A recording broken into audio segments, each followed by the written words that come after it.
Bonsoir à tous et bienvenue à Perspective.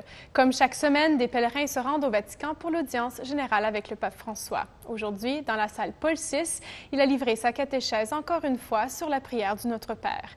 Cette fois-ci, il explique la signification de la ligne « Que ton nom soit sanctifié ». En voici le résumé.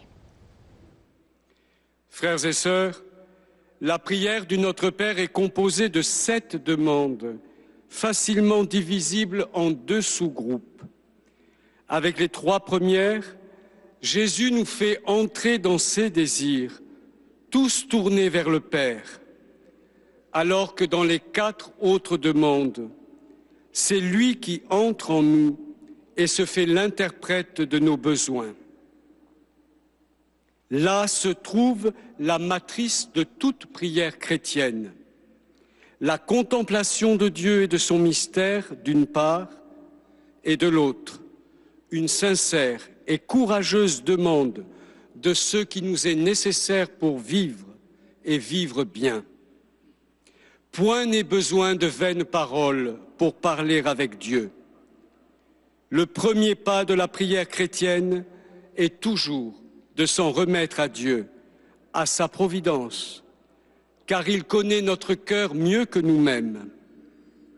Ainsi, la confiance nous conduit à demander ce dont nous avons besoin sans angoisse ni agitation.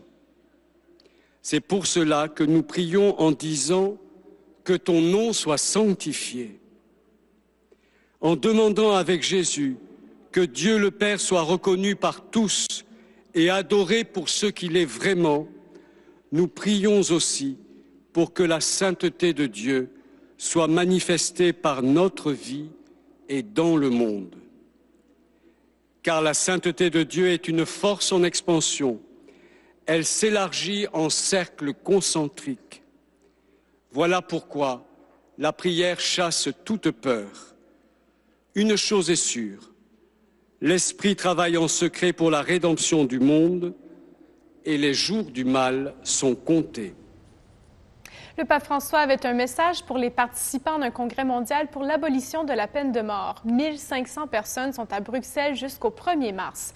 En 2018, le Saint-Père avait modifié un numéro dans le catéchisme sur la peine de mort. Il l'a rendu inadmissible. L'Église indique maintenant le catéchisme travaillera à son abolition dans le monde entier. Son message cette semaine revient sur ce sujet. Écoutez cet extrait traduit par Vatican News. La vida humana es un don que hemos recibido, el más importante y primario, fuente de todos los demás dones y de todos los demás derechos. Y como tal necesita ser protegido. Además, para el creyente, el ser humano ha sido creado a imagen y semejanza de Dios. Pero tanto para creyentes o no creyentes, cada vida es un bien y su dignidad debe ser custodiada sin excepciones. La pena capital supone entonces una grave vulneración del derecho a la vida que tiene toda persona. Selon un cardinal péruvien, le thème central du prochain synode sur l'Amazonie sera le changement climatique et non la question des prêtres mariés. C'est ce qu'a rapporté Catholic News Service aujourd'hui. Le cardinal Pedro Barreto Jiménez était à Rome, justement, pour une rencontre pour déterminer les sujets qui seront abordés lors du prochain synode.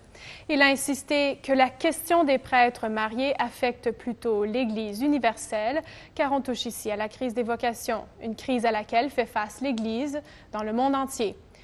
Pour le cardinal, l'enjeu principal pour ce synode est l'exploitation irrationnelle des ressources naturelles encouragées par certains gouvernements. CNS a de plus rappelé que le pape voulait aborder l'évangélisation des peuples indigènes et la destruction de la forêt amazonienne. Le synode sur l'Amazonie aura lieu en octobre 2019 au Vatican. Voilà, c'est tout pour aujourd'hui. Merci d'être avec nous et à la prochaine.